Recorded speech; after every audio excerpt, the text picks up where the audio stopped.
Durante el siglo XIX, Guadalajara ya era una de las ciudades más importantes del país, pero carecía de una cosa, un teatro. En ese tiempo los teatros eran un símbolo de prestigio, siendo que solo las ciudades más grandes tenían uno. Por esa misma razón, en 1855, el gobernador de Jalisco, Santos Degollado, inició la construcción del Teatro Degollado, un edificio construido con toques de la tendencia neoclásica, con la intención de modernizar la ciudad y aumentar su valor. La construcción del teatro comenzó en 1856, un año difícil para el Estado, pues el país se enfrentaba a la guerra entre liberales y conservadores. Y poco después ocurrió la Guerra de Reforma, en 1857, y la intervención francesa, 1862, lo que retrasó varias veces el proyecto debido a los fondos dedicados a la construcción se desviaban para costear la guerra. Aún así, el proyecto continuó, buscando convertirse en la capital cultural de la región. Bajo el mandato de los liberales, se quería conseguir demostrar la relevancia del Estado, apostando por la educación, cultura y progreso. Durante la construcción, México fue fuertemente influenciado por la cultura europea de Francia e Italia, especialmente por el movimiento neoclásica y renacentista, añadiendo que la compañía que inauguró el teatro fue una compañía italiana de ópera. Fue así como después de 11 años, en 1866, el teatro abrió por primera vez con la ópera de Lucia de la Memor de Gaetano Donizetti, una obra pensada para que asistieran las grandes élites del país. Desafortunadamente, Santos Degollado, quien le dio el nombre al teatro, no pudo vivir para ver la inauguración, pues murió en 1861 durante la Guerra de Reforma, mientras encabezaba un ejército con el objetivo de recuperar el cuerpo de Melchor Ocampo, quien murió fusilado a manos de los conservadores.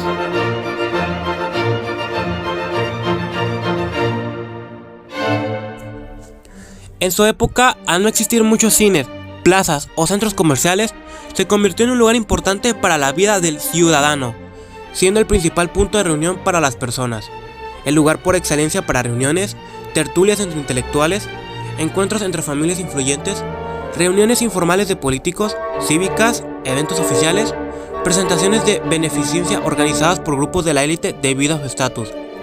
A pesar de que cualquier persona podía entrar, sus principales anfitriones y visitantes pertenecían a la élite del Estado. Políticos, empresarios, figuras públicas, herederos, figuras del clero liberal, familias y gente con poder asistían para mantener su estatus culto con el arte europeo, hacer conexiones con gente más poderosa. Una vez pasó su auge por su inauguración, la clase media comenzó a poder asistir al teatro a finales del siglo XIX, siendo capaces únicamente de ver galerías y entrar a funciones baratas. Y por último, los estudiantes y jóvenes únicamente eran capaces de entrar a las funciones más baratas, pues era la única forma de poder escuchar una ópera en ese entonces. El Teatro Degollado transformó profundamente la vida urbana y cultural del centro de Guadalajara al convertirse en un punto de encuentro social, económico y simbólico. A su alrededor surgió un entorno dinámico caracterizado por la presencia de cocheros, carruajes, vendedores ambulantes, cafés y fondas que atendían a un público diverso, mientras músicos callejeros y paseantes contribuían al ambiente cotidiano. Durante noches de ópera o funciones destacadas, el recinto iluminado reunía a multitudes y generaba conversación pública durante días, impulsando el surgimiento de comercios especializados como imprentas, modistas, zapateros y tiendas de lujo. Con el tiempo, el teatro se consolidó como un símbolo de modernidad, civismo y refinamiento, fortaleciendo la identidad cultural de Guadalajara y equiparándola con otras capitales artísticas del país. También adquirió relevancia política al albergar discursos, celebraciones cívicas y homenajes que materializaban ideales liberales como la educación, el progreso y la vida institucional, reforzados por su arquitectura neoclásica asociada al orden y a la civilización. Además, el arte y las propias del siglo XIX. La élite asistía para legitimar su estatus, la clase media lo veía como un medio de ascenso y los estudiantes lo utilizaban como extensión de su formación intelectual. Si bien la distribución del espacio reproducía esas jerarquías mediante palcos, lunetas y galerías, el teatro también contribuyó gradualmente a democratizar la cultura mediante funciones accesibles que permitieron nuevos sectores de la población integrarse al mundo artístico.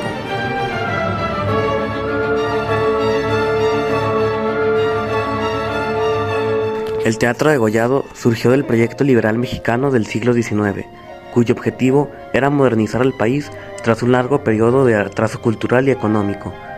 Para los liberales, entre ellos Benito Juárez, Ignacio Ramírez, Melchor Ocampo y Santos Degollado, el arte funcionaba como herramienta educativa y motor de progreso. En este marco, el teatro fue concebido como un templo de la cultura, donde la población podía acceder al arte europeo, considerando entonces el modelo internacional del refinamiento, disciplina intelectual y civilización. Su construcción, sin embargo, enfrentó importantes dificultades debido a dos conflictos decisivos: la Guerra de Reforma y la Intervención Francesa. Durante la primera, los liberales impulsaban la separación de la Iglesia y el Estado, la educación laica y la creación de instituciones modernas, lo que generó inestabilidad y obligó a detener la obra. La invasión francesa de 1866 también afectó el proyecto, pues los recursos fueron desviados al esfuerzo militar contra el imperio de Maximiliano. A pesar de ello, el teatro adquirió un fuerte valor simbólico para la sociedad tapatía. Su arquitectura neoclásica y su programación reforzaron los ideales liberales de orden, educación y ciudadanía. Además, formó parte de una tendencia nacional de construcción de recintos culturales, como el Teatro Juárez o el antiguo Teatro Nacional, utilizados por el gobierno y élites para proyectar modernidad y consolidar una identidad pública ilustrada.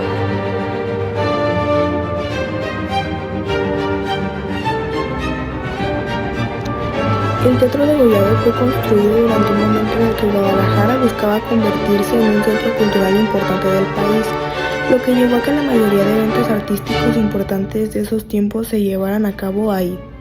El teatro cuenta con una arquitectura neoclásica, inspirada en teatros italianos. Sus obras, mayormente de ópera, muestran la búsqueda de estatus para interesar a las grandes élites del país y atraer artistas tanto locales como extranjeros. Durante sus primeros años en funcionamiento, el Teatro Degollado dio lugar a obras de teatro europeas, conciertos sinfónicos, recitales de piano, ballets y espectáculos escénicos formales. Con esto, consiguió impulsar el arte local y logró consolidar el Estado como un punto artístico importante a pesar de tener un enfoque europeo, dando lugar a coros, ensambles estudiantiles, zarzuelas y obras mexicanas que incorporaban elementos populares, haciendo ascender a muchos artistas mexicanos, a su vez favoreciendo a la consolidación de instituciones artísticas como la Orquesta Sinfónica de Jalisco y diferentes instituciones artísticas que usaban el teatro para presentaciones y actividades formativas. Con el paso de los años, el teatro adquirió un valor simbólico, convirtiéndose en un punto cultural importante, no solo para el Estado, sino para el país, ya que no solo es importante por su arte, sino también por su historia y lo que representa la búsqueda del arte, dando lugar a tradiciones como la interpretación anual del Requiem de Mozart, reforzando su reputación y logrando conectar el Estado con el arte del país y del mundo. Actualmente el teatro admite muchos más tipos de arte en sus instalaciones, como la danza contemporánea, festivales internacionales, ópera, música coral, conciertos sinfónicos y obras dramáticas modernas, lo que le permitió mantener relevancia incluso después de años en funcionamiento.